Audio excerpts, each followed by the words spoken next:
Le jardin du musée du Quai Branly Jacques Chirac au fil des saisons. L'hiver.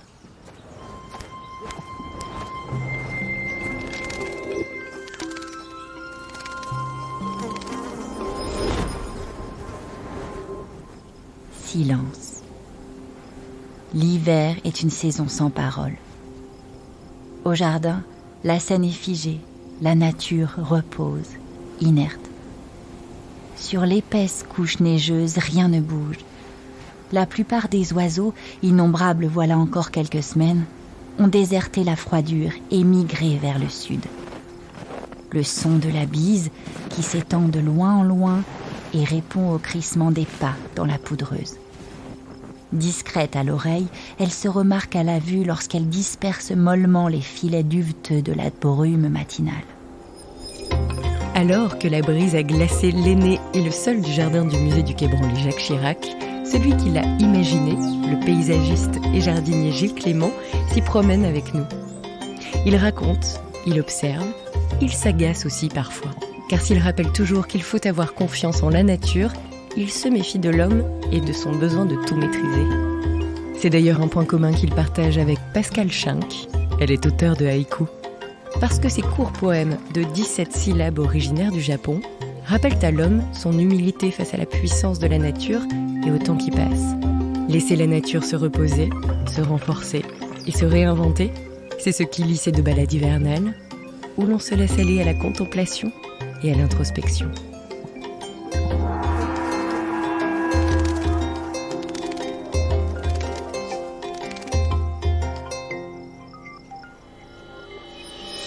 Quand j'ai commencé à acheter un bout de terrain pour avoir un jardin dans la Creuse, moi je me suis dit comment je fais pour pas tuer.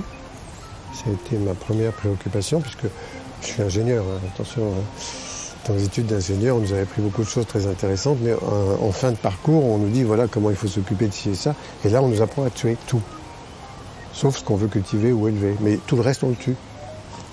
Et je me suis dit mais c'est pas possible, on peut pas vivre comme ça. Et je me suis mis à l'observation. Et puis au bout d'un moment, j'ai commencé à intervenir sur cet endroit qui était assez en friche.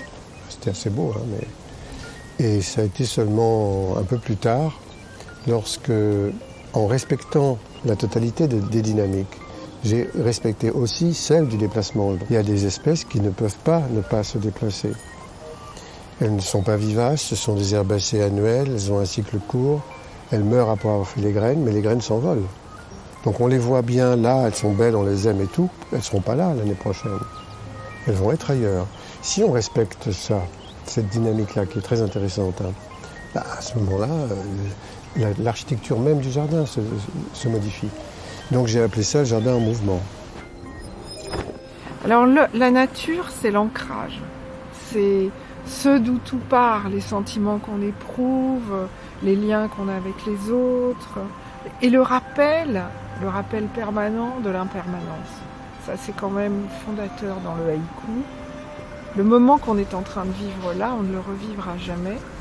Et les arbres, sans leurs feuilles, nous rappellent que quelque chose s'est achevé et que quelque chose d'autre va naître. Donc sans arrêt dans la contemplation de la nature, on va observer le mouvement cyclique de la vie. C'est ça qui est important. Vous savez, on parle beaucoup de l'instant présent en ce moment dans pas mal de techniques. Mais l'instant présent dans le haïku, ça n'existe pas.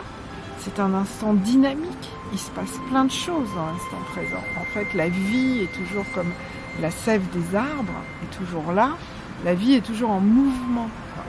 Donc il n'y a pas de stase, il n'y a pas d'immobilité, même si on en a l'impression avec l'hiver, par exemple. On se dit, c'est la jachère, c'est le temps mort. Non, déjà, sous la terre, les graines sont en train de se préparer à la future germination. Pour moi, dans la nature, les humains sont ceux qui sont les plus dangereux par une illusion de la maîtrise. Ils pensent qu'ils maîtrisent. Les animaux n'ont pas de réflexion, ils ne sont pas du tout dans le mental à ce niveau-là, ils sont dans l'opportunisme biologique, dans l'urgence de vie. Quand ils prennent une décision, quand ils agissent, c'est pour survivre. Mais ils ne détruisent pas pour détruire, du tout. Donc moi, j'ai pas peur des êtres vivants non humains.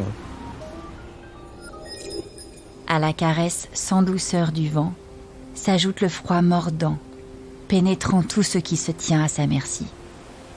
C'est un vent acéré, sans parfum, ou si peu.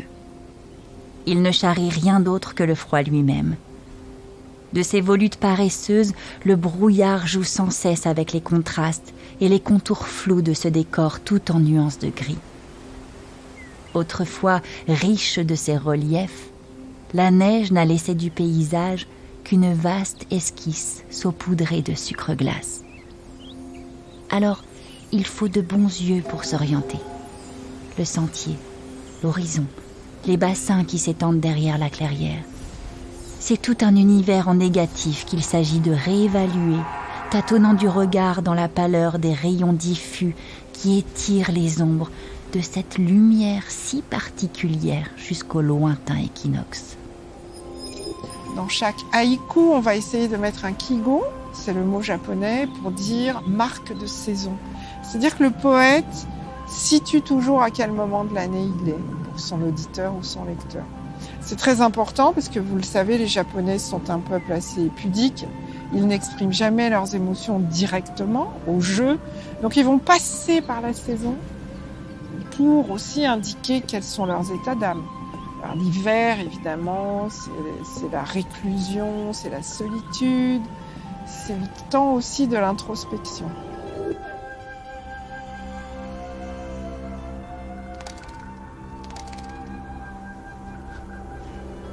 Mais évidemment, ce qui est important, c'est l'esprit du haïku.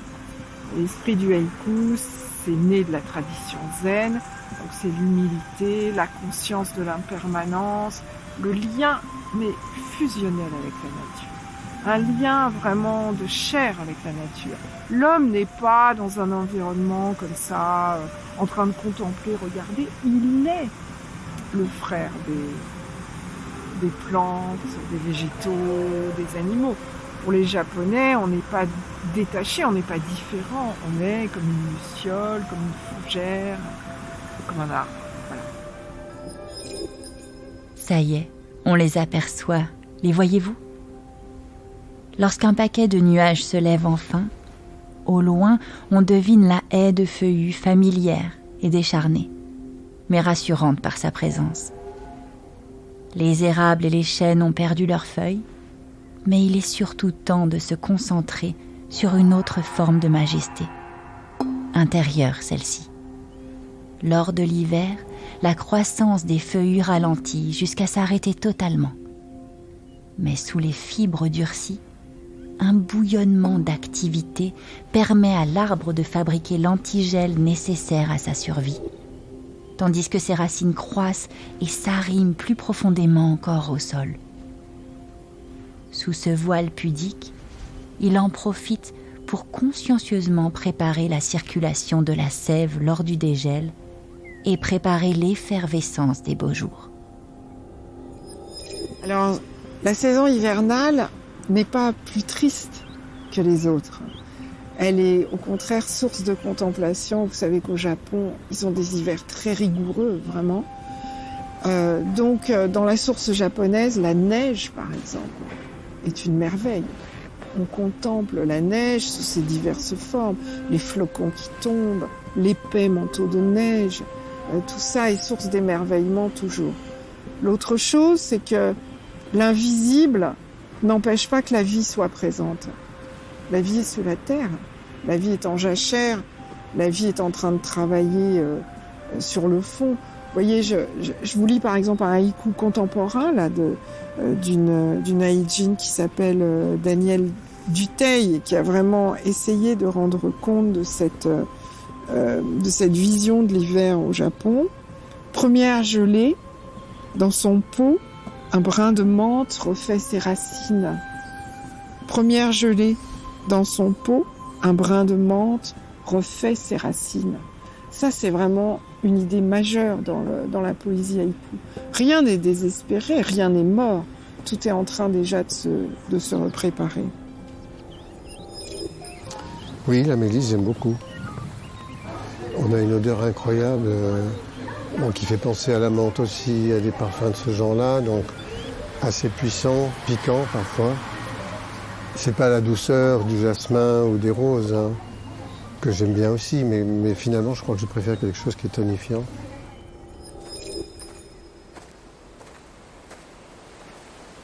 Ben là, on va voir les prêles qui sont ici, qui sont des plantes d'allure graminoïde, mais qui ne sont pas du tout des graminées.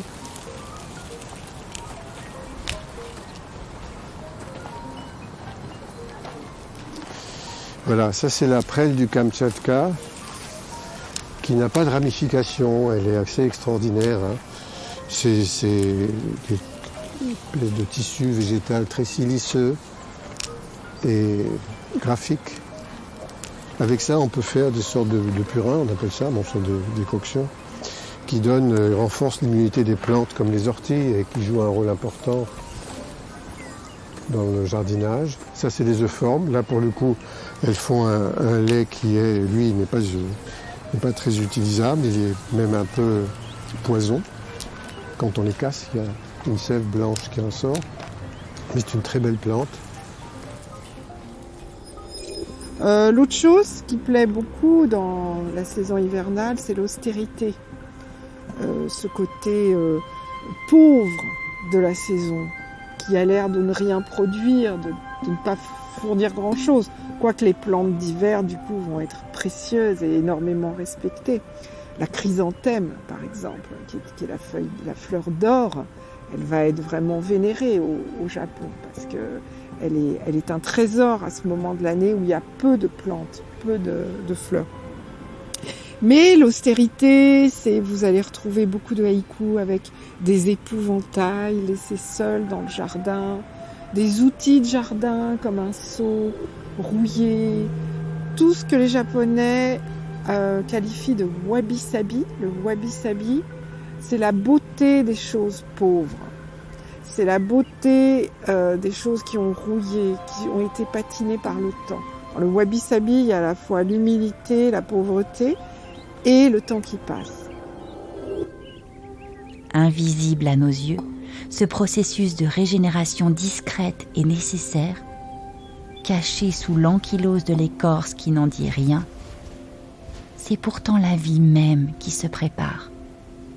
Une année tout entière se prépare là, en gestation. Voilà, je suis en admiration devant un bosquet de bambou.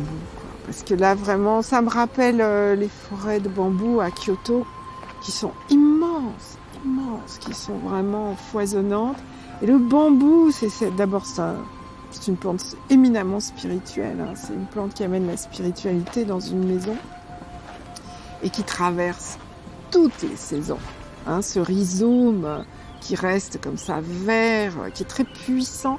Alors, ce bambou, il est magnifique. Ça me fait penser à un haïku que j'avais écrit, parce que j'ai du bambou dans mon jardin. Et j'avais écrit « Bambou sous la neige, un vieux tout en cheveux me regarde ». Alors, vous voyez, dans le haïku, on ne fait pas de métaphore, mais on juxtapose deux images. Il faut que ça fasse un peu contraste. Et en fait, ce bambou qui était couvert de neige me rappelait, c'est ça, un vieux avec des cheveux hirsutes et décoiffés. Voilà. Donc on met les deux images en contraste. Ça c'est très beau. Hein. Là justement, ça fait partie des choses qu'on aime toucher. Hein. Il y en a qui sont merveilleux. Hein. C'est une pureté, c'est lisse. La plus grosse graminée du monde, hein, c'est des bambous. S'ils ont la place, s'ils n'ont pas de concurrence, ils se développent énormément. S'il y a des arbres à côté, ils s'arrêtent. Ils sont malins. Hein. Tous les sens s'éveillent quand on écrit de la poésie haïku. Et un bon haïku, c'est une petite bombe sensorielle.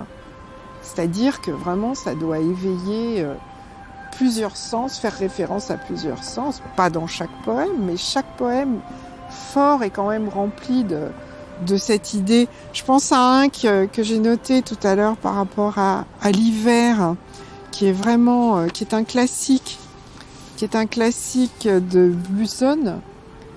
À l'entame de la hache, la senteur surprend. Bosquet d'hiver. À l'entame de la hache, la senteur surprend. Bosquet d'hiver. Oui, cette idée qu'on est là dans une nature rigide, réfrigérée, et tout à coup, on va utiliser une hache et la senteur des sapins, de ce que vous êtes en train de couper, du pain, vous arrive. Pour la majorité des gens, c'est quand même le sens de la vue. Mais c'est pas forcément ça uniquement, parce que ça dépend beaucoup des saisons, des moments. Ici, il y a des moments où des plantes qui émettent des parfums, d'autres pas du tout. Et il y a des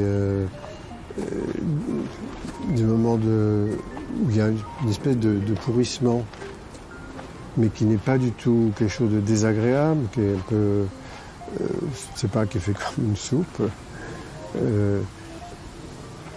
Donc tout joue énormément. Donc pour moi, le paysage, c'est ce qui se trouve sous l'étendue du regard. Pour les non-voyants, ce qui se trouve sous l'étendue de tous les autres sens. Mais pour les voyants aussi, sauf qu'on privilégie la vue. Mais enfin, on ne peut pas dire je ne sens pas, je ne touche pas. Toucher est très important. Hein. Je m'en mange, en goûte. Je pense que ce qui va rester de cette promenade dans ce lieu vraiment unique dans la ville, parce que c'est ça qui est très très fort, c'est d'avoir cet ensauvagement du jardin au milieu du béton. Ça, ce contraste, pour moi, c'est très fort. C'est l'espace de liberté, c'est la poésie qui gagne sur la dureté de la ville. Bon, je vais garder ces herbes hautes et sauvages. Et le bruit des marteaux-piqueurs qui n'était pas très loin. Et je vais montrer comment se promener là, ça annule le bruit des marteaux-piqueurs. Voilà. Donc je vais rentrer chez moi, je vais écrire herbes hautes, joncs emmêlés, bosquet d'herbes sauvages. Je vais travailler autour de cette image. Je vais écrire le bruit des marteaux-piqueurs en arrière-fond, le béton, peut-être la tour Eiffel qui est pas loin. Puis je vais essayer de construire un 5-7-5. Alors, première ligne, où est-ce qu'on est, la marque de la saison, d'où j'écris. Je peux mettre jardin en hiver ou jardin d'hiver. Et ensuite, je vais raconter l'histoire. Par exemple, les herbes folles effacent les marteaux-piqueurs. Hein, je vais démarrer là-dessus. Il n'est pas parfait parce que si le lecteur l'entend comme ça, il va se dire « efface les marteaux-piqueurs ». Qu'est-ce que ça veut dire? Est-ce que c'est pas plutôt « fait taire, font taire les marteaux-piqueurs ». Là, on rentre encore plus dans le concret de l'image. Hein. Et surtout, on utilise des mots simples. Vous savez, un haïku, c'est vraiment une succession de mots les plus simples possibles. Donc, jardin d'hiver, les herbes hautes font taire les marteaux-piqueurs. C'est ce que j'ai ressenti. Ce moment, je m'en rappellerai toujours. Ça alors, je crois que je préfère voir quelque chose qui exprime une certaine diversité, mais en équilibre. S'il n'y a que des arbres, même s'il y a une diversité d'arbres, c'est une forêt, c'est sombre, c'est un peu unique. Il faut aussi de la prairie, aussi quelque chose de lumineux. Donc c'est vraiment, là j'ai traversé avec le train qui venait, qui a bien voulu rouler là, pour venir de Toulon. On monte, on traverse la Bourgogne, il y a un passage en Bourgogne et dans le Morvan aussi. Il y a des passages comme ça remarquables où on a des répartitions d'ombre et de lumière avec les forêts, mais aussi les bocages, hein, mais aussi les parcelles de pâture ou de culture comme ça, c'est des tableaux quoi. Ils n'ont pas voulu les faire, hein, les gens qui sont occupés de ça, mais ils ont réussi. C'est très très beau. Dans ce haïku, ce que j'essaye de transmettre, c'est l'idée que partout, même dans la ville, même dans le béton, il y a encore des traces de nature qui doivent nous toucher et qui nous permettent de nous sentir libres. Ça, c'est vraiment la philosophie haïku. Où que tu sois, il y a quelque chose à célébrer de la vie et à protéger, bien sûr. Le jardin du musée du Quai Branly Jacques Chirac, au fil des saisons. Cet épisode est produit par le musée du Quai Branly Jacques Chirac et réalisé par Nuit Noire.